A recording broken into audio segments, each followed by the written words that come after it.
All right, here we go. Salute to Knicks Nation on this Friday afternoon. Another matinee edition of KnicksFanTV, the lunchtime live stream. CP the franchise here, and you know what? The Knicks are on an all-star break, but there are no breaks here at KnicksFanTV, man. We are like the city. We do not sleep. And so on today's show, we're going to do an all-star debrief, recapping our thoughts on this first half of the season, plus a fan mailbag episode. We are answering your questions, and joining me today is a special guest. You guys have known him, have seen him here many times on this show. He is John Schmeelk of WFAN, of Giants.com. Does great work for our football Giants, man. Doing the Lord's work, as they say. But he joins us here to talk Knicks with us today, man. John, how you feel, man? Happy Friday. I'm good, CP. Happy Friday. I took a couple of days off from work, started to gear up for the NFL Combine. I'll be leaving for that a week from Monday. Nice. And then we're on a sprint until the NFL Draft. So ready to go, and hopefully you will enjoy some downtime on this All-Star break. Yeah, absolutely. So looking forward to that. I want to hear about those plans as well once we wrap the show. But on these Knicks, man, limping into the All-Star break is an understatement. Literally limping. Yeah, give me your thoughts on what you've watched from this team for the last couple of weeks. CP, we've been both doing this a long time. I don't remember a week or two like the last 2 weeks. I can't take anything out of it from a team perspective. How can you? There's too many guys out. Both centers out. Randall out. Anunoby out. Vincenzo out. Bogdanovich out. New guys come in. We can't even really talk about how Thibodeau is using them in the larger picture of the team, because the larger picture of the team hasn't been there. Right. What Alec Burks has done for the last week and a half, that's not going to be what Alec Burks is going to do when all these guys are back. Yeah. And how are they going to use Bogdanovich? Like, these are all interesting things that I don't think we have any data on yet. Yeah. Because we just haven't seen them with this full roster here. So I don't remember a time ever like this, and it kind of stinks because this team, once the main guys got hurt, they were really sitting there with a good chance to get the 2 or the 3 seed, and now through nobody's fault, they've had to drop back into the 5 spot now, and I can't get mad about it. Like, what are you supposed to do? Yeah. I was at that Mavericks game a Thursday ago, and Charlie Brown's playing 25 minutes. I mean, I can't get mad about this. It's just a bad situation. You hope that at least the DiVincenzos, the Hartensteins, the Bogdanoviches, and those guys will be back after the All-Star break. Hearing Fred Katz talk the other day, it looks like OG Anunoby sometime in March. That'll give him some time to ramp up for the playoffs. Okay. And who knows when the doctor's going to clear Randall. I imagine he probably wants to play now. When are they going to clear him? I don't think we have an answer to that. I imagine that 2 to 3 week evaluation period is probably up right after the All-Star break. We'll get some word on that. Yeah. But until these guys start coming back, it's really hard to figure out exactly where this team's at and what they're doing. It's true. It's just hard to get a gauge on it, and it's been tough to watch because as you see each guy go down, now it's like, man, I just hope Brunson can stay upright as they try to get through. And even he missed a couple games, right? Even he's missed a couple of games. I mean, that Rockets game, controversy be damned. I was just concerned, man, let this game be over so he can get out of it unscathed, because he was getting thrown around in that game. It was so physical, man. So it's the ebbs and flows of an NBA season. I think one thing we do have a solid gauge on, Brunson has been the constant, and we talk about him so glowingly every day. But how about Dante DiVincenzo, man? The big Ragu has stepped up in a major way in his starting 2-guard spot. And you know what? I think that's sometimes the benefit you get from a lot of these injuries. It forces other guys to take on a bigger role, and you see whether they can handle it. And I think before the Grimes trade, he was kind of given an opportunity, and the shots weren't falling. I think he actually did a pretty good job of trying to do more and being more aggressive, going to the basket, but the shot wasn't falling. But DiVincenzo, what he's done during this stretch has really been amazing. I brought up his game log before we started. This is his, let's say, 8-game stretch here. 28 points on 10 of 22 from the field. 33 points on 11 of 22. 9 of 15 from 3. 20 points. That was his bad shooting game versus Indiana. They still won. 8 of 26, 4 of 16 from 3. 26 points, 10 of 22, 6 of 16 from 3. 32 points, 12 of 18, 4 of 9 from 3. 36 points, 13 of 26, 7 of 12 from 3. At least 9 3-point shots, CP. In every single game he has played in since January 29th. That's 8 games, at least 9 3-point attempts. That's a ridiculous Insane. number. And in those games when he was healthy, he scored at least 20 points in all but one. And that was the second Pacer game when he was just 6 of 15 and scored 14 points. So he's been wonderful. And I think an interesting conversation to have is how does his emergence change the Knicks team building once we get to the summer and we can have that bigger conversation. But, emerging as more than just a catch and shoot guy, a guy that can attack closeouts, create his own 3-point shots, step backs, things like that. He's been great. And now I think you're looking at 2 top 5 best contracts in the NBA with Jalen Brunson and Dante DiVincenzo. I mean, Leon Rose, tip the cap, man. Back-to-back years, the best contracts in the offseason, man. I mean, they got this guy on a mid-level exception. And, I always talk about how much luck factors into the way you're able to acquire guys. And luck did fall into their laps. It was Dallas overlooking Brunson and underrating him, and it was the Warriors in, cap hell based on their success. He's just victims of their own success where they couldn't afford this guy. And so here he is. He comes to a familiar spot with his friends, great territory, locked in, comfortable, and he's just been, star. He's just been a star on this team, man. Incredible. And, people keep making the Klay Thompson comparison, and I get why you would, because he's a little bit taller. He plays a little bit of defense. Yeah. But the way he creates his shots, the way he uses his floater from mid-range and kind of contorts his body, and even his shooting form, he kind of shoots from low, right? He kind of has a little bit of a push shot. He picked a lot from Steph Curry when he was in Golden State. Yeah. He did. Yeah. And, he's not the passer Steph is. Obviously, I'm not making the player comparison. Yeah. But just style in terms of how he dribbles, how he moves, the floaters when he's been going to the basket a lot more. Even the way he resets himself after pump fakes on 3-point shots. It reminds me a lot of Steph Curry just in terms of style. So I think his experience in Golden State, he definitely picked stuff up there. Has to. And he spoke about that, watching Steph and Klay prepare. Those are guys that he's got to go up against in practice. And so, coming from winning environments as he has, it certainly matters in the way that you prepare, in the way that you get ready for games, you lock in, you're playing against tougher competition. And he just come in here. I just love his decision-making has been on point, rarely makes mistakes, rarely takes bad shots. Even when he's attacking the basket and he's probably not going to make it, I still like his aggressiveness in going there. His short wingspan is always on display there whenever he's attacking the basket. But he plays so hard. He's so hard, easy man. to root for on both ends. Yeah, so there you have it, another Thibodeau guy, along with Brunson, along with Hart. And maybe Mikal Bridges one of these days. We'll talk about that. But, man, Dante's been so good. And, earlier in the season, there was a debate when he first was breaking out off the bench, or when he got that small window to start when Grimes went down. I think it was in Washington when he really, ascended in that role. And people were like, let's start him, keep him there. And my thing was like, I like DiVincenzo. We know what we have, but I still want to give Grimes that confidence and see how he flourish in year 3. That turned out to be a complete disaster for him, and now he's in Detroit. What did you think about the Grimes trade and bringing back Bojan and Burks? Yeah, look, it shows different ages when guys can emerge, right? DiVincenzo emerging at 27. Doesn't always have to be at 23 or 24. Guys can emerge at different times. Yeah. Look, I think it was a trade they had to make, and I think for 3 different reasons. One, the short term, the Bogdanovich addition with Anunoby and Randall's injuries to try to stay afloat to get that 2 of the 3 seed, I thought was essential. You need a little bit more ball handling in the backcourt with Burks, because Deuce, as well as he's played, and I think he should still be in the rotation, you could tell the point guard part of that, it's probably not what you're looking at in terms of on the offensive side. Yeah. Now, Burks better calm down with some of these shots off the dribble once some of these guys get packed. Yeah.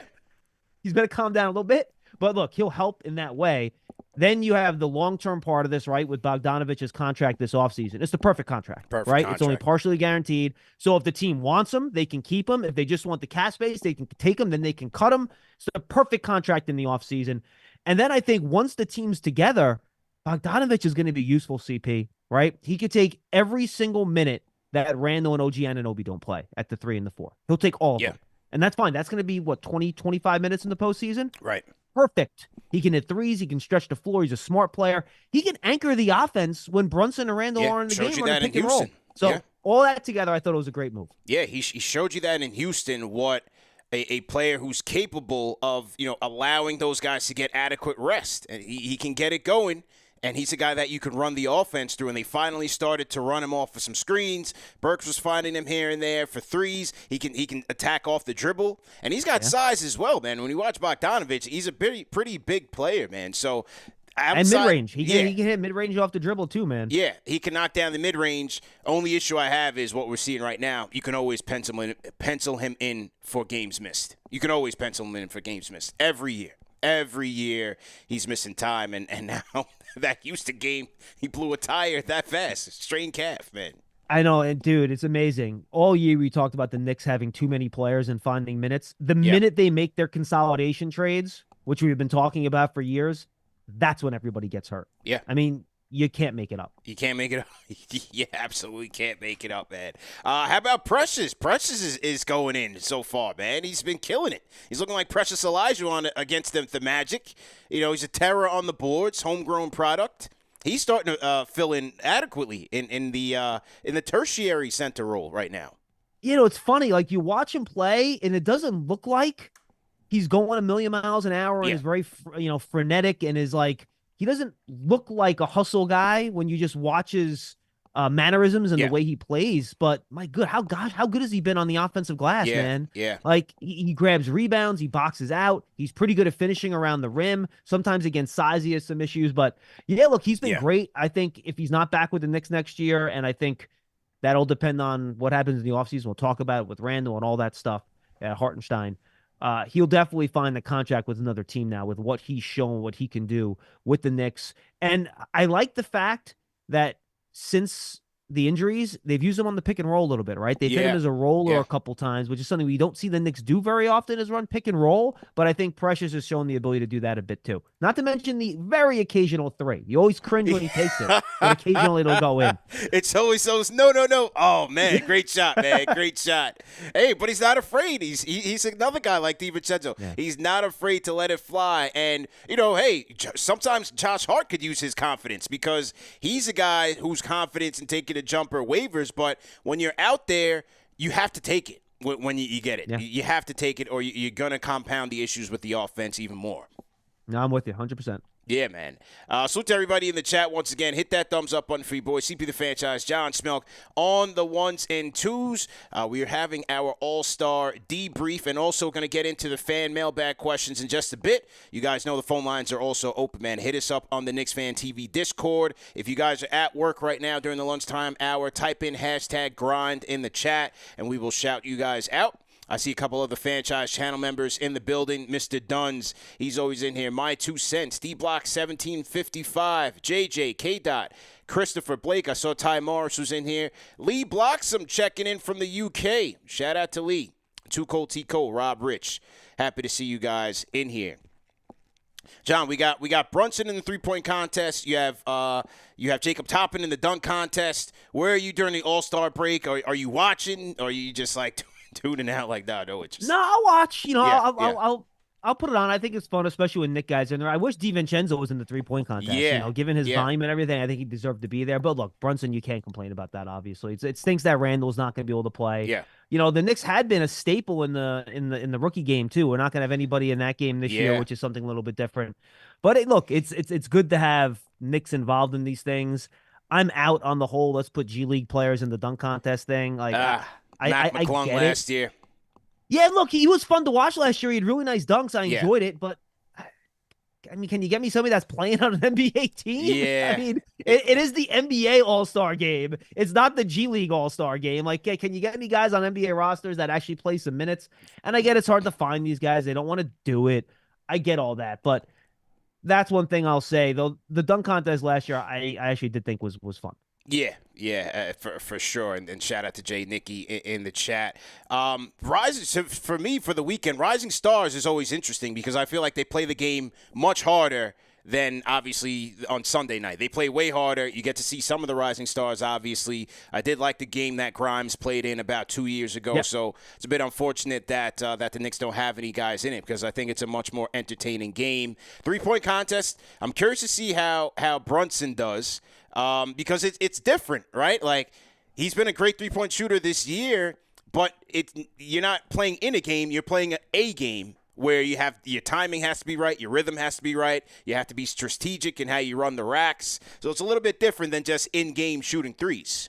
Yeah, and the smaller guys too, you have to use more of your legs, right? And I think those guys tend to get tired a little bit more. The guys that use mostly just kind of the old flick of the wrist on the arms, like Glenn Rice used to be the perfect guy for the 3-point contest. Yeah, right? Glenn Rice was money, man. He was money. Yeah. Larry Bird, same deal. He was a really big, taller guy. Yeah. The smaller guys have to use their legs. They can get tired a little bit. So hopefully Brunson does well. Yeah, absolutely. And he was on Inside the NBA in their kick tip-off event yesterday and had some funny commentary on how he plans to approach the three-point contest. Here was Jalen Brunson. This is courtesy of our guys at TNT. Here he is, JB. Julius, my focus is just to beat his score from last year. That was terrible.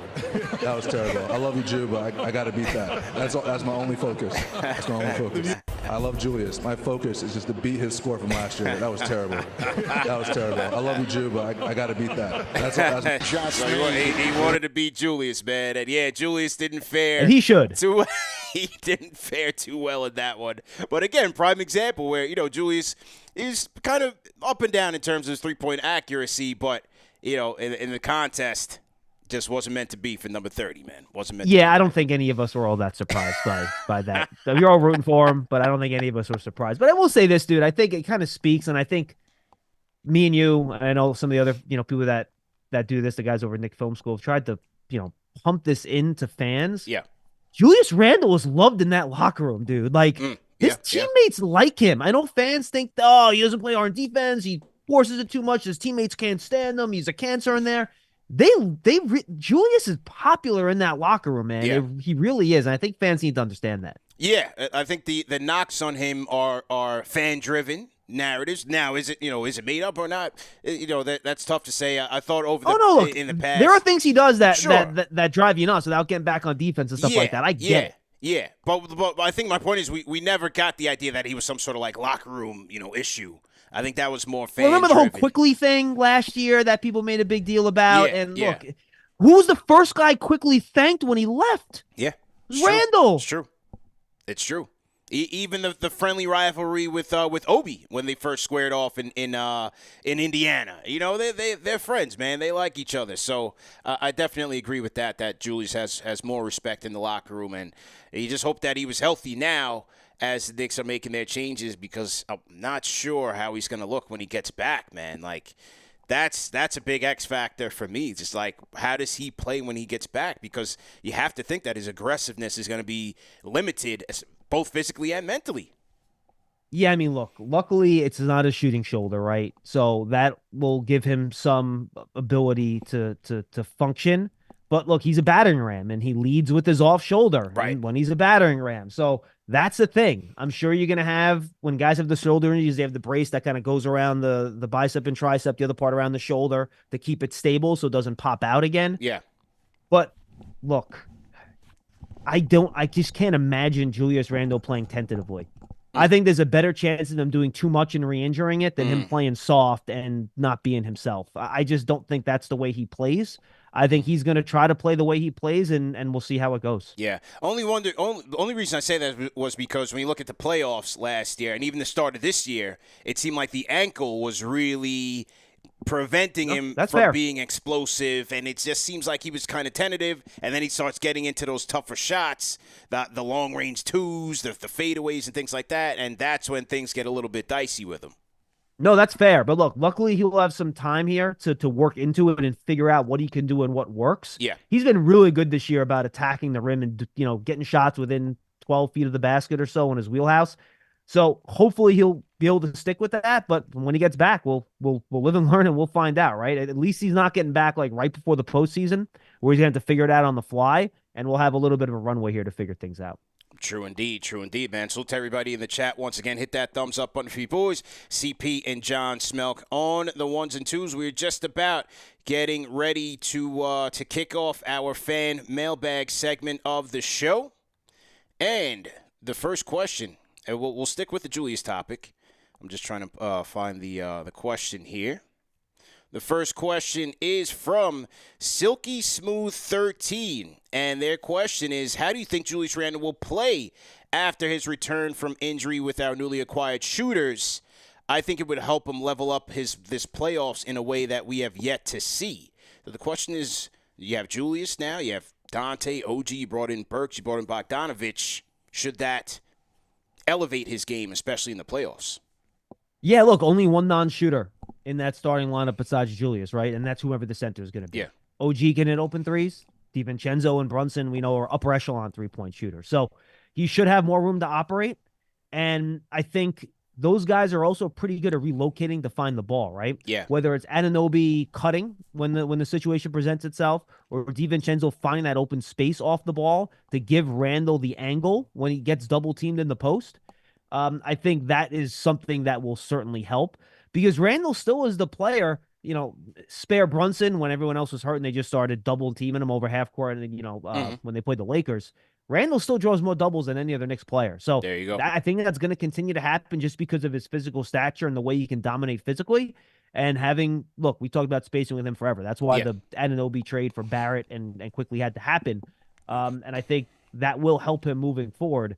And then, maybe the one benefit of all these injuries, CP, is that some of these guys will be fresher when they hit the playoffs, and they're not going to be worn down as much. The legs will be a little bit fresh. Yeah, so you hope it doesn't kill the seeding, and you can avoid the Celtics in the second round, but maybe there will be a benefit to these guys being a little bit more fresh when you get to the playoffs. This year's roster is by far the best shooting talent, that natural shooting talent that he's had since he's been here. Like the 2019-2020 team, I thought they were a good shooting team just on having good seasons. Like even had RJ shooting damn near 40% from three that year. So it was like one of those. God bless COVID, man. Nobody in the stands. Right. It was one of those outlier years where they did have like talented shot creators in Rose and Burks, but now they have like legit guys that can knock down threes that have been doing it over the course of their careers, from Dante to OG to Bogdanovich and now to Burks. And so from that starting unit, if you get iHeart back there healthy, and you have Randall with OG and Dante DiVincenzo and Brunson. Can't forget about Brunson's three-point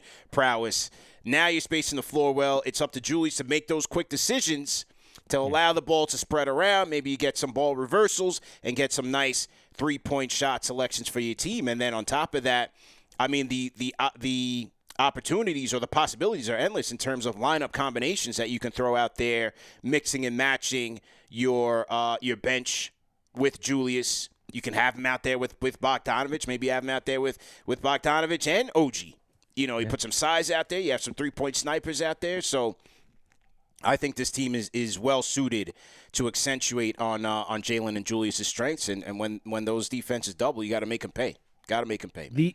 These trades, CP, have made the Knicks' best lineup better than it's been probably since the late 90s. For sure. They could put their best five-man unit out there that's balanced shooting, offense, defense, penetrators, spot-up guys, and the players mix, right? It's not a bunch of guys that need the ball. OG Anunoby doesn't need the ball. Right? And only Brunson and Randall really need it a lot. So that's why all these trades made sense and why they were important. So when they get in these fourth quarters, they could put the best group they've had in a long time out there together. Good. Yep. Good points. Good points. All right. Next question coming up, and we'll stay on the OG topic. Let me just pull it up here. So to everybody in the chat. And this one is from Meet Steve 1. Shout out to Meet Steve 1. He says, do you think OG still has potential to take his game to another level offensively? He shows flashes creating shots in the mid-range and is a solid three-point shooter, but I wonder if 8 seasons into an NBA career is a little too late to be talking about potential. Is he who he is at this point? What do you think, Joe? Look, we talked about it, right, with DiVincenzo. Guys can pop at different times, so I would never say never in that situation. But look, the problem with Anunoby, dude, is that he's just not explosive enough and quick enough off the dribble to consistently get by guys. Right. And that's just what it is. That's what he is from a physical standpoint. So unless he starts in a bunch of mid-range pull-ups on people, and I don't know we even want him taking those shots, to be quite honest with you, I would lean towards he's a 15 to 17 point a game player, be a great defender, be a good connector. I think what's really impressed me as someone that hasn't watched OG Anunoby play basketball every day, CP, he's a very smart player offensively. He usually makes the right decisions. Yeah. And I think that's the most important thing. And if he's your third option at 15 to 17 points, that's fine. That I was just going to say that. With this team right now, you have enough shot creators, I believe. But for him, at being an elite 3-and-D player, like that's his calling card. That's where we need him to be. But I also like the fact that he's not afraid to be aggressive, put it on the floor, attack closeouts, and maybe he's not, he might not be just shooting, but he might make a great pass. He might swing it to the other side cutting and off find the somebody. ball, little things. Cutting, yeah, cutting. And, so I do like the fact that he's not afraid to mix it up. And he's not just going to stay on that three-point line. He's going to put the ball on the floor and try to make a play, either for himself or for his teammates. And he doesn't have that explosiveness. But you ever notice, like, on his dunks at the rim, like, you almost don't expect him, at least when I watch. It's just, like, comes out of nowhere where he just, like, rises up and dunks the ball. His shooting efficiency at the rim is pretty high as well. Yeah, he's able to quickly jump off 2 feet. I know that's a very technical basketball thing, but to be able to get back up there and quickly jump off at 2 feet when there's not a lot of space around the perimeter allows you to finish the way you're talking about it. And really, with the way DiVincenzo's played, CP, it's really the fourth option. Like, let's be honest. Yeah. Right? Yeah. It's true. It's true.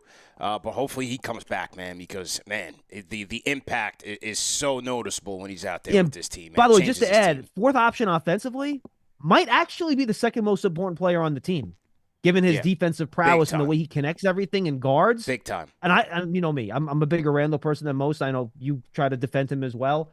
And he's still very important, don't get me wrong. But in terms of everything OG does, he's essential for this team to be successful. So you got to some extent, put him on bubble wrap before the playoffs because you need him when you face you think he's important now. Just wait till you get Jason Tatum in the second round, and he's guarding him every possession up and down the floor. Yeah. Then you're going to see really how valuable he is. And that was a good one because it's a segue into our third question, which was from Drools 2006. Says, who is the most important injured player? Seems to be OG to me. Randall, Mitch, Ihart. So you think it's OG? You're going OG here. Yeah, I think it's OG, and I think Randall's a really close second. Yeah. Look, I do think without Randall, this team will have trouble scoring enough to win games consistently, as good as Brunson is, and as well as DiVincenzo has played. Now, DiVincenzo has made that less important because of how how well he scored the basketball. But look, Randall's important, but I think when you get to the postseason and you're going against these elite wing scorers, guys like Giannis even, right? Chris Middleton, he's going to be Jimmy Butler. Like, do you think Jimmy Butler's posting up OG Anunoby? Yeah. That ain't happening, dude. Yeah. Like, it's not. So when you get to the playoffs, I think OG is going to be the more important player. It's so tough, man. It's so tough because you could really make a case for both guys. Like, OG's so crucial because if he could really be that anchor for the defense and you're muddying it up in a playoff game, that's all you need. And you get to Brunson in crunch time, and he takes you home. I just feel I'm going to go Julius here because, like you said, I just think you need a little bit more reliable shot creation on your team, especially if they decide to dig in. They're going to double Brunson and just take a gamble. Hey, we'll let the rest of these guys beat us. Will the rest of those guys be able to raise their game in the midst of playoff-level intensity when defenses are not giving you an inch? I think that's when you need your other stars to go out there and make a play. Go out there, go get a bucket, put the ball on the floor, create shots, not just for yourself, but for your teammates. Get to the free throw line. Those are some of the things that I feel like why you need Randall. He's more important, especially if this team has, Eastern Conference Finals aspirations and beyond. Randall, to me, a healthy Randall, a smarter Randall, to me, is going to be more important. Yeah, no argument. I think you made the case very well, and I could be swayed either way. So to everybody in the chat, once again, let's see who is out there on the grind. Rashidi Nichols, salute to Rashidi. Ghostly's in here. Eric L. Beats, shout out to Eric. We also have Alan G. Alberto Ramos says #Grimes. So I don't know if he's missing Q or he just didn't hear me properly. But salute to everybody that is there on the grind and getting it in on the weekend. Friday is here, and hopefully you guys have some good plans for the weekend. Okay, back to our questions here. Fan mailbag. We are going through them. I got to that one. Okay, I got the OG one. I got Julius. We're down to that one. Let's load up a couple more. Okay. Here is another question from Andrew Abrams 109. Shout out to Andrew. He says, hello, guys. The question I have is what our ceiling is specifically in the playoffs when we are fully healthy and if we can make a deep playoff run if and when we get our main guys back. What is the ceiling for this team? I would put it this way. You get into the postseason, the only team you're a significant underdog to in the Eastern Conference in a 7-game playoff series is the Celtics. I think you're a slight underdog in a series to the Bucks just because of Giannis and Dame. I think the Knicks would be favored against any other team in the Eastern Conference playoffs. Cavs included? Think they're over Cavs? Look, I know the Cavs don't lose basketball games anymore. Yeah. I mean, Barely. They've been great. Yeah. I just can't forget last year, man. Like I can't forget last year, and I think the Knicks just match up really well against them. I think the Knicks would dominate on the glass again. I don't think they have anyone that can really guard Brunson, particularly well, to be honest with you. So, yeah, I would think the Knicks would, at least in my head, maybe Vegas would say otherwise. In my head, I would have the Knicks as favorites over the Cavs in a playoff series. I would as well. I don't think, as you said, I don't think the Cavs have anything defensively that can really hurt the Knicks.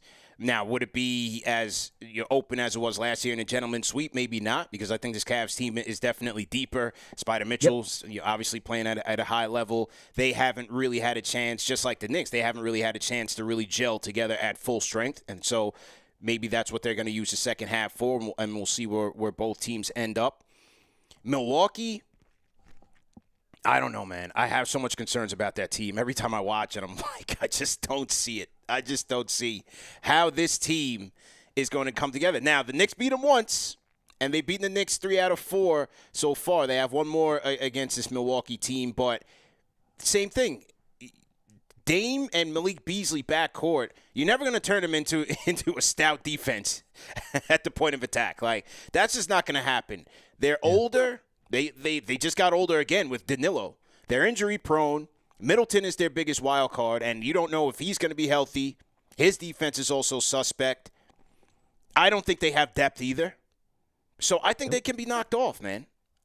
Look, I agree, and that's why I said slight. If we're sitting here and middle of the end of April, and the Knicks are heading into the second round, and you get the Bucks in the second round of the playoffs, I wouldn't expect them to win the series, but I would say they have a really good chance to win the series if they play well. I don't think there's much separating those two teams with both teams at full strength. I think the only team, again, that they'd be have separation from is Boston, because their starting lineup is so good and so well put together. Yeah. And then, with the Bucks, like, I'll give them the superstar edge, and I think that is the thing that can carry them, is just Giannis and Dame just going ballistic on teams, which they're very much capable of doing. But I just don't see a cohesive unit there with the team. Now, you have a lot of time. Things can change between now and April, but I think we're looking at the same team that got knocked out in the first round last year by the Miami Heat. Boston is the team that I'm just not so sure, because they have the best defensive backcourt. The Porzingis matchup always gives the Knicks problems. When he's running in those pick and pop situations, they become much harder to defend. Their ability to hoist up threes when they're hot, and they just have so many different ways that they can beat you, man. They have so many different ways they can beat you. I think they will be tough, especially if Tatum and Brown come to play in that series. I'm with you. Agree, 100%.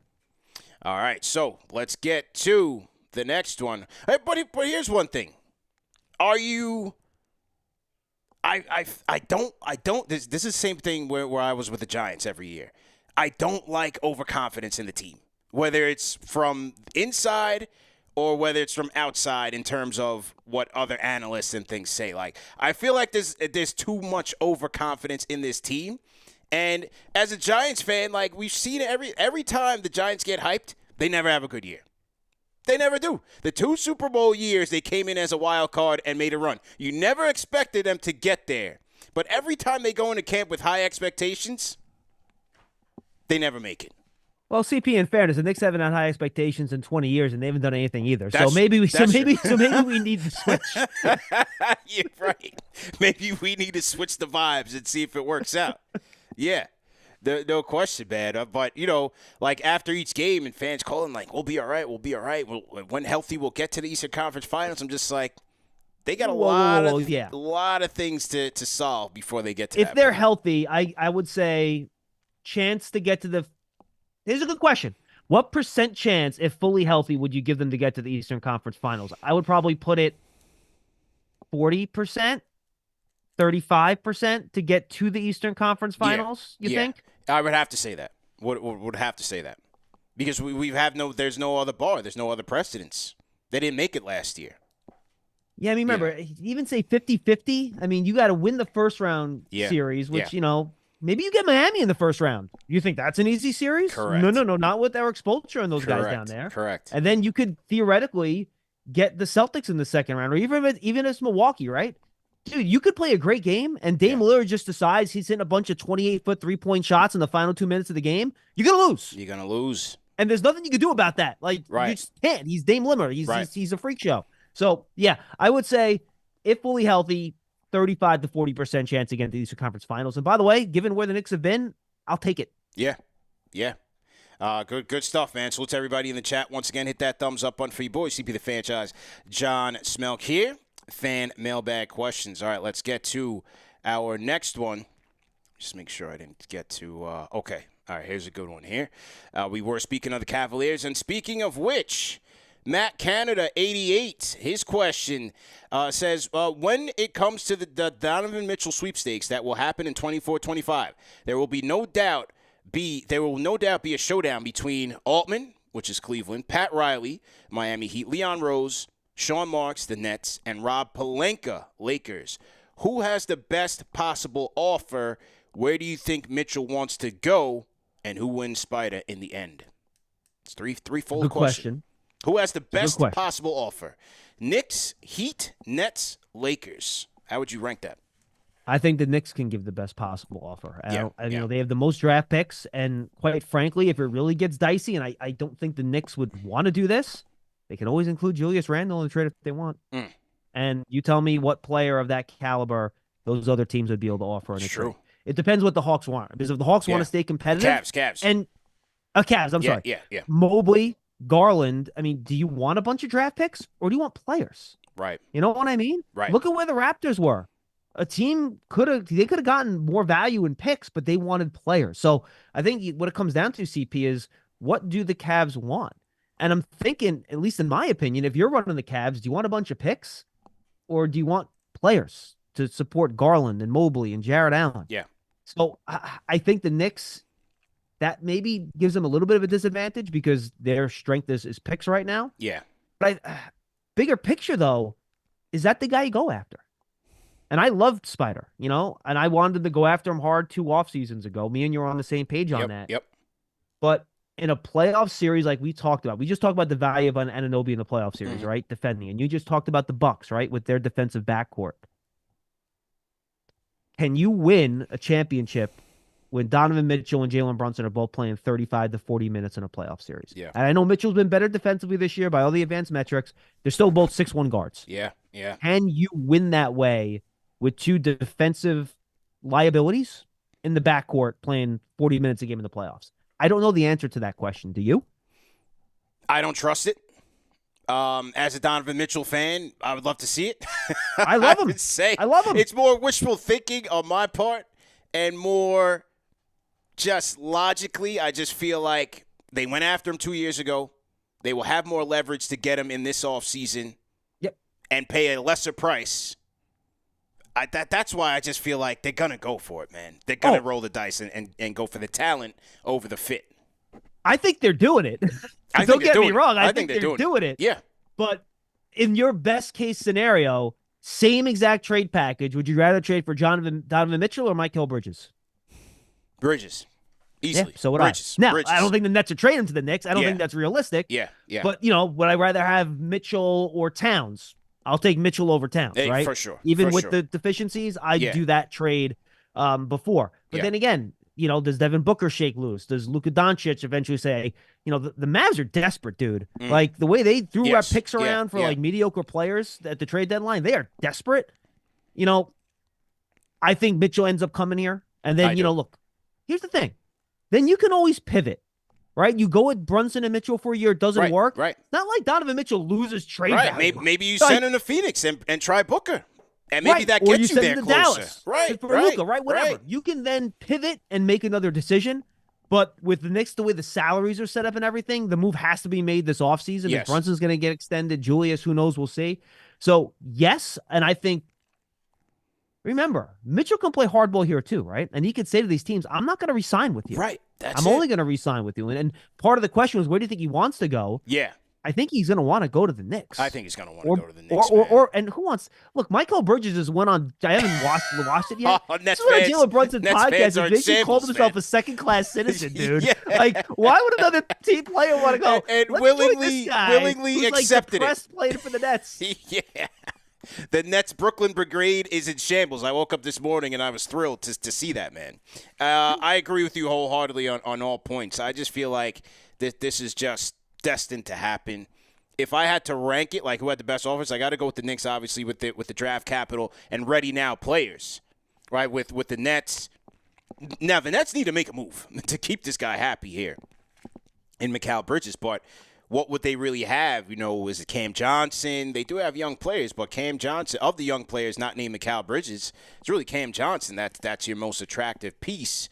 Now, they did get draft capital back in the KD trade, so they have a little bit more to work with, but I'm not so sure they would be there from a package standpoint. Miami, they did give up a pick for Rozier, so that's one less in their stable. Does Hero, now you're hearing that Jovic is untouchable. Who knows? Is a Hero package with minimal picks good enough for Cleveland? Not so sure. And then the Lakers, I don't think the Lakers have enough. Do you think there would be a consideration in putting Randall in that trade to get it done? Because he would fit with Cleveland, right? You put him, and then maybe it's a three-way deal. They move either Allen, and maybe they move Allen somewhere else, and then Randall and Mobley in the front court. That's interesting. You could put him with Garland, and then they run it back. They got draft capital, and they're running a starting lineup of Garland, Julius, maybe Bogdanovich goes in the trade too, right? Yeah. So they're running out of Garland, Mobley, Julius, Boyan starting lineup. Dude, that's pretty good. Yeah. I don't know because it would force the Knicks to take a step back. Now I know everybody's ready to put Precious Jews in the Hall of Fame, but you're putting a big hole at the 4. And then you are. Well, you would have to either in that three-way get something back, get a 4 back there to put in that spot. But honestly, don't you think OG Anunoby can play the 4? I would put him there. I would put him there too. Now, I don't know if he rebounds enough for Tibbs to play that spot, and I think that would be a concern. But yeah, I mean, I'd be good with that. And again, I don't think they want to trade Randall. I don't think they would. I just wonder if that's what the Cavs want to get the trade done, again, to get the best possible player back to remain competitive. And again, that also alleviates some of the defensive stuff we talked about, right? Yeah. Brunson, Mitchell, Randall together, huge problem defensively. Tough, yeah. But if you take Randall out of that equation and you put a plus defender in his spot, maybe you can work a little bit magic there to mitigate the backcourt issues. You know what I mean? So that's the only reason why that's kind of gone through my head over the past couple of months and thinking about how you can make the Mitchell thing work from a trade package perspective, but also from a fit perspective. If you add a subpar defender, maybe you have to move one of your subpar defenders out. So just something I was thinking about. Fair point, man. Good stuff there. I'm trying to find this Mikal Bridges thing here because this was funny, man. The Nets fans are on him today. Oh, are they killing him? Oh, they are not happy, man. That's great. Trade him. We'll take him. Yeah, let's see.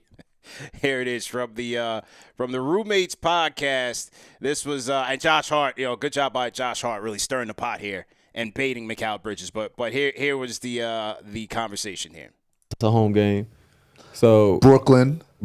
I mean, what's the worst? Is it Brooklyn? Brooklyn was fire this year. I'm sorry. That's to be expected. Yo, Brooklyn, a game in Brooklyn this year was hype. Yeah, that was crazy. That was loud. And it was funny because someone really played y'all because they did a video of your three. You hit a three with like 5 minutes left. Oh, And he hit a three with like God. a minute and a half left when we were on a run. The difference of the crowd, like you made your three, people were like, oh yeah, clap. He made his three and the arena erupted. It's like, And I had a tough 3-2 off the dribble, quick off the screen, pull up too. Like, it wasn't just like no wide open. Like, yeah, dribble up, my all hype. I mean, but is that, did that ever get to you? That like, No, that wasn't fun. If we would have won, then I'd just been like, aha, but we lost. So that wasn't really fun. Especially, it was the play when y'all got the block. I got the block, thank you. And then Just saying. Julius got the dunk. That's when it really blew me. 100%. Because just the reaction off the block. It was crazy.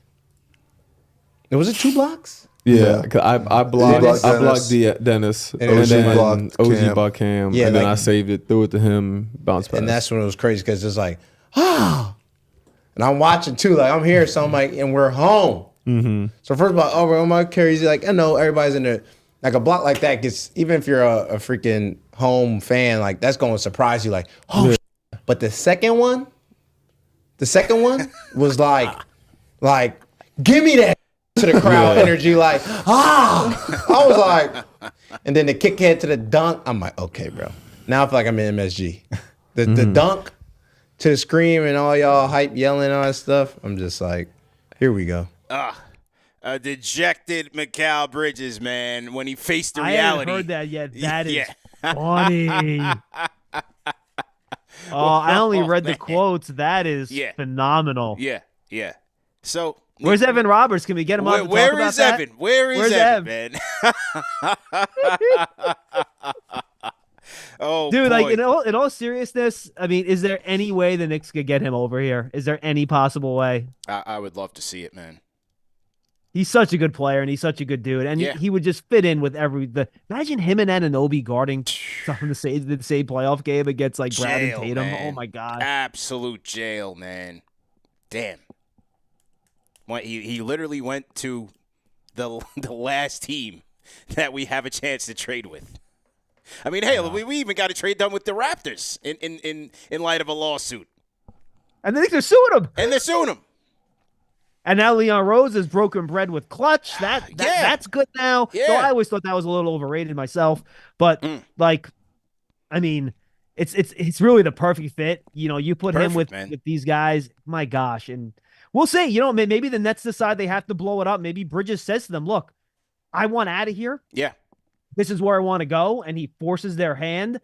I don't sense he's that type of guy, but who knows? The Villanova connection is strong. It's my strong, friend. man. It is You never strong, know. man. Yeah. Who knows? Arkansas probably, on his way back next year. They probably planning to bring him back next year, man. So Jay Wright gets on the phone. He Yeah. says, I'll be an Yeah. assistant coach for you. You Yeah. can bring the whole crew back together. It'll be great. Well, that's fan speculation for the next coach. It'll be Jay Wright coming in here and Tibbs out, but don't count your chickens too fast because I think the Tibbs extension will be coming this offseason as well. And by the way, it's deserving. Deserve.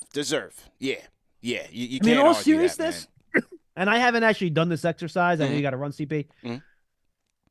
Right now, if you could trade Tibbs for any coach in the NBA, how many coaches would you trade him for, do you think?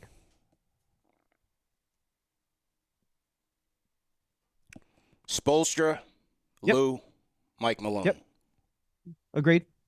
But Spoelstra, it's Lou, not Mike more than Malone. it's not not more that than many. 5 to 7. Yeah, it's not that many. It's really not that many.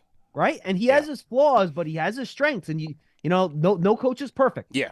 So, I mean, don't be so fast to sacrifice the good for the Hail Mary to get the Yeah. great. I mean, I said it on the show a while back, on the Tibbs thing. It was like, who are you replacing him with? Everybody floats the Johnny Bryant thing around. That's an idea. That's a theory. That's not based on anything other than Johnny Bryant. he's a young coach. David Fizdale was Johnny Bryant 8 years ago. Bro. Right. There's nothing there. Like, people just think because you have a young coach that he's all of a sudden just going to turn the team around because he's got bright ideas. Like, it doesn't work that way all the time. It doesn't work that way. Some guys have You have success. no some idea don't. what a guy's going to be like until he's sitting in that chair and making None. those decisions. You have no idea. What, do you want Mike Budenholzer on here? I mean, does that get you excited? I mean, hey, man, got to appreciate what we have right now. Team is locked in with him. He's locked in with them. And by the way, they built the team for him. They built the team for him. Right? They literally built it for him. These are his guys. These are his guys. Like, Josh Hart's going to be better for Tom Thibodeau than he is for any other coach in the league. Yeah. Just the way it is. Good point, man. Final question on the mailbag. Salute to everybody in the chat. Once again, hit that thumbs up button for you boys. Final question is from Jacinto EH70Q. Says, why does a team that is so shorthanded with many injuries continue to operate with 2 open roster spots? They are right. The Knicks have 2 open roster spots. They've got about $2.5 million in cap space, I believe. And, they've got Taj. They've got an ailing Taj Gibson willing his way like Willis Reed on his second 10-day contract. I love Taj, by the way, but he's shot. He shot. He can't even catch the ball. He shot. Like, he can't catch the ball. Yeah. Can't even set screens. It is like Nerlens Noel level of trying to catch the basketball at this point for him. Yeah. Well, according to Michael Scotto, Noel is a player who the Knicks have thought about, quote unquote, in terms of bringing in. You know what? That given their situation at center, that actually would not be the worst idea, to be totally honest with you. I honestly didn't even realize he wasn't on the roster right now. Yeah. Look, as to the question, my understanding is, and again, Jeremy Cohen talked about this the other day, and this is not a roster-related thing. This is a salary cap-related thing, right? They're right up against that luxury, they're right up against the luxury tax line. Yeah. And they want to stay below that. And every 10-day contract or player you sign for the rest of the year, that's going to put you up against that. And then if you hit that, you get closer to the repeater tax 1 year earlier. It might limit what you can do in terms of a trade on draft night. A lot of people think about trading CP once free agency starts, like in July. If the Knicks make a trade, I think it's going to be draft night. I think it's going to be before you get to that free agency period because of how everything works with the cap machinations and everything. So I think it, and again, I haven't done the math like Jeremy has and some other people out there have done it. That is a salary cap related decision. Yeah.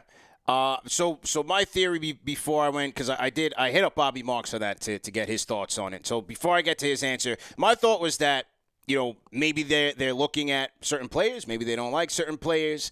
With players that you do bring in, they have an opportunity to play now, but once you get fully healthy, they're back to the bench. So is it a player thing? Maybe a guy who they targeted is saying, hey, if I don't get guaranteed minutes, I don't want to waste my time, uproot my family, and do all of that. Is that certainly a possibility? I did think about the salary cap implications because the Knicks are always looking forward when they're making moves or not making moves. So I thought about that as well. Here was Marx's response. He said, number one, maybe they're waiting to see what shakes free from the buyout waiver market. Are there more buyout candidates? Remember, March 1st is the deadline where buyout candidates are eligible for the playoffs. So they have between now and March 1st to kind of make a decision, see who comes available. Are there surprise names that become available? And then you go from there. A couple of guys that were picked up already, just looking at this. Danilo went to the Bucks. You had Bismack Biyombo went somewhere, right? I was looking at him. I liked him. Yeah, so did I. Yeah, me too. I liked him. I thought he could have been a serviceable pickup there. You also had Thaddeus Young went to the Phoenix Suns. Right. Spencer Dinwiddie went to the Lakers. It was between the Lakers and the Mavs, so Knicks weren't really in play there. And then you had James Johnson, Mr. Veteran Minimum. Has he played for every team in the league yet? Has he gotten the Ish Smith Memorial Award yet? He's closing in on it. Because I'm sure, and I think he's played for the Pacers already in the past. James Johnson. Yeah, definitely. No, he's played for the Pacers. I think he's played for the Heat twice. He's been everywhere, so he's back in the league. So that was one theory by Marks. He said All-Star break. He was saying, why sign a player to a 10-day or rest of the season and pay them for 5 days off? So maybe you get more clarity after the All-Star break. He said, for example, Thaddeus Young and Danilo won't sign with their new teams until after the break. And he says, I would expect some type of solution to the last 2 roster spots by the end of the week. And again, are these guys going to help you? Right. Like, it's great to have these guys. Like, do you like them more than Charlie Brown? Do you like them more than Jacob Toppin? Yeah. If you don't, then why do it? And you figure a lot of these guys are going to be back soon anyway. So. And with limited practice time, this is why I thought that the Burks thing was always a factor because of his familiarity You can plug him. He knows the coach's expectations, knows the system for the most part. With new guys, limited practice time, you got to ramp them up. And so maybe there's a challenge there, and maybe they think, a guy's not necessarily worth the time and investment when you got guys coming back soon anyway, or hopefully you got guys coming back. No, for sure. 100%. So there that is, man. Salute to everybody in the chat. Thanks for everyone who did submit their questions on today's lunchtime live stream. Good questions. Salute to everybody who submitted them. And we had a great time responding. We have All-Star Saturday coming up tomorrow. You have Brunson in the three-point contest, Jacob Toppin in the dunk contest. And then Sunday, Brunson will be on the main stage. Hopefully he gets some good minutes and some time to run. Hopefully they play a meaningful game, man. I haven't been interested healthy, in the game. Dude. You know what? I don't care. Just don't step on somebody's foot and turn your ankle, Jalen Brunson, right. please. That's all I'm looking for. Yeah. Don't turn your ankle throwing a half-court lob to Giannis. It's just not worth it in this time. And look, this isn't the best venue, I don't think, for Jalen either. Usually it's like the more athletic, taller guys that can kind of just run up and do a bunch of crazy stuff. So I don't think he's going to be one of the higher scorers. I think it's just great to have him there. He's earned it, and I think he'll just enjoy being around all those really good players. Who, by the way, everyone seems to have a lot of respect for him, too, around the league. You don't hear anyone say a bad thing about Jalen Brunson, which is great. For sure, man. Back to the gridiron. What's the plans for the combine? What's your plans for that? Yeah, I was at Senior Bowl and even the Shrine Bowl I went to this year for the first time a couple weeks ago. I was out there for 8 days in Frisco, Texas, and Mobile, Alabama. That's a long time to be in Frisco, Texas, and Mobile, Alabama. Frisco, Texas. I never even heard of that, man. Yeah, Frisco. Frisco is basically a suburb of Dallas. So they actually held it at the Cowboys practice facility. Nice. All right. So that's where it was. It actually worked out really well. And then, jokes aside, Jim Nagy does a great job down there in Mobile for the Senior Bowl. So I've been back for 2 or 3 weeks, heading back out for the Combine next Monday. We'll do live shows from Indy. On Big Blue Kickoff Live. Tuesday through Friday, we have 1 million guests usually. We'll be on Radio Row. And just trying to teach everybody about this draft class, which is really one of the better draft class at the top that we've had in probably since the Micah Parsons, Rashawn Slater draft. That's how good it is at the top. So the Giants are going to get a legit blue chip player with the 6th pick in this draft. Number 6 pick for the Giants. Who are the players that you've seen so far, or the players that you're looking forward to seeing at the Combine who should be on the Giants and fans' radars? Look, I think the top 3 quarterbacks you look at, but I think they're going to be gone in the top 3. Those 3 teams all need quarterbacks. The Patriots at 3. Yeah. You have at 2 the Commanders, and then obviously the Bears at 1. I think all 3 of those teams take Caleb Williams, Drake May, and Jaden Daniels in some type of order. If one happens to fall, I think Giant fans take a look at those guys. With Daniel Jones coming back from injury, they don't have a lot of quarterbacks on the roster. They will add a quarterback this offseason. I don't know how, but keep that in mind. And then other than that, I think you're looking at wide receiver or offensive tackle, man. Assuming Marvin Harrison Jr. is off the board, Malik Neighbors is awesome. He's Odell Beckham level, like prime Odell level explosive. He's that good. And then you have Roma Dunze, who's kind of more of your, AJ Green type, bigger perimeter wide receiver. He's an awesome player. Those 2 guys would be in the mix, I think, there. And then if you want to go to the offensive line again and pick an offensive tackle, you got 2 really good ones in Joel from Notre Dame, Olu Fashanu from Penn State. Those are guys I would consider in that spot. And then I think the sleeper is Brock Bowers, the tight end out of Georgia, also a really good player. I just think I'd rather pick the wide receiver or the tackle there at 6 if one of those other guys is available. Do you think it's possible that they could take a right tackle and move Neal to guard? Is that a potential plan, you think? Yeah, I don't think it's impossible. I think they're open to different moves on that offensive line right now. I don't think they're going into the offseason like we have to move Neal to guard no matter what. That's what we're going to do. But I think if the team building process leads you there, I think they're willing to go there. I think they're open to where Evan Neal starts the season next year is kind of my feel for it. But it would not shock me if he's a starting right tackle. It would not shock me if he's a starting guard.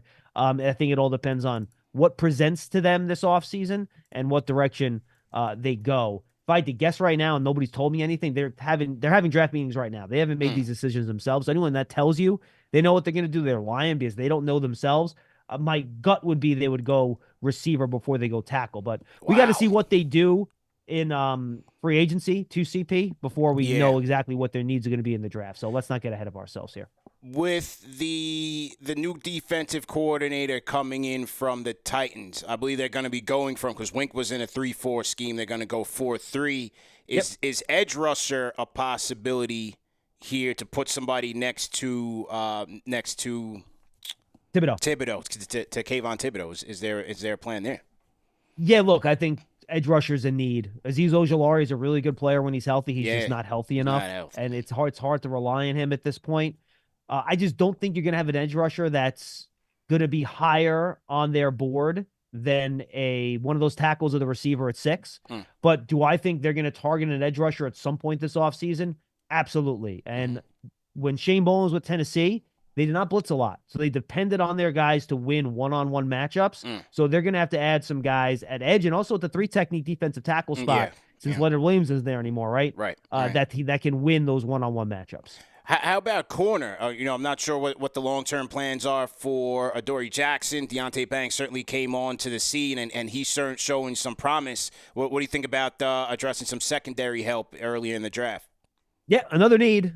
We've listed a lot of them, CP, which I think is what the challenge is for this offseason here. Man, look, Adoree Jackson's on the older side. I don't know if they're going to bring him back or not. And then you have Xavier McKinney at safety too, right? And then the guy that's a free agent, they can decide whether or not to bring him back. And do you feel comfortable with Cordell Flott in the slot? So theoretically, you could have 3 spots you're trying to fill this offseason in the secondary at another premium position, right? So I think 3 or 4 premium positions, and cornerback is a fairly deep part of this draft. So I think you could probably get one at the top of the second round that's going to do a nice job for you. You know, do you like it, Terrion Arnold or Kool-Aid McKinstry or Nate Wiggins at 6? I think that's a little rich for me. But look, edge rusher, corner, receiver, offensive tackle. Those are literally, aside from quarterback, the 4 premium positions in the National Football League. The Giants are looking to help themselves at all those spots. Frankly, need-wise, tackle's probably the last one on that list because of the presence of Evan Neal. You actually have holes at those other spots. Right. So I think it'll be interesting to see what they do. Yeah, receiver, I think they really need to upgrade there. I mean, I just think they need a one. They need a one. You know, the other guys they got are nice complementary pieces. I like Wandell, Parrish. I like those guys. The tight end, Waller, I like him as a potential receiver. He's just, again, the injury history. You just don't know long-term what their plans are. But I think they need a top target, a big, sure-handed number 1 guy, man. They need that on this team. Yeah, look, they do. And I think that will make all the other guys better, right? You have that one that teams have to double. Then all of a sudden, Jalen Hyatt's one-on-one to use his vertical speed. Wanda Robinson's one-on-one in the slot, right? So, yes, the number 1 receiver is a force multiplier in the league, right? You have the guy like that, it makes everybody around him, including the quarterback, by the way, a lot better. And that, for me, and again, this is my personal opinion, as many holes as you might have on the defense you're trying to fill, my concern this offseason is to get the offense right, so then you can get the quarterback right. Because if your line and your receivers aren't right, even if you have the right guy, the quarterback's not going to be right.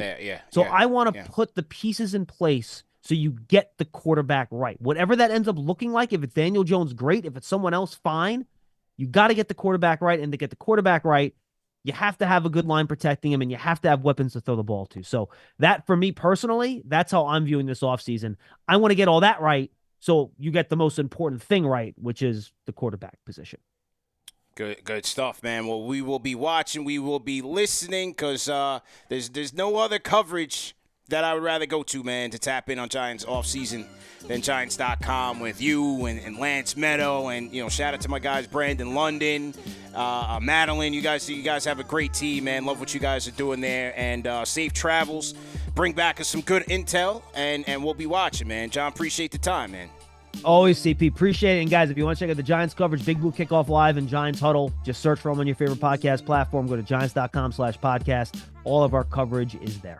There we go, man. And for you guys at home, remember that these shows are available in audio podcast format. No reason to miss it. Keep it locked on KnicksFanTV. We will be back over the course of this weekend and tap in on reactions to All-Star Weekend featuring the New York Knicks. But thanks for tapping in. Thanks for submitting your questions. And have a great weekend, everybody. We'll see you guys next time. Knicks. Go Knicks. Peace.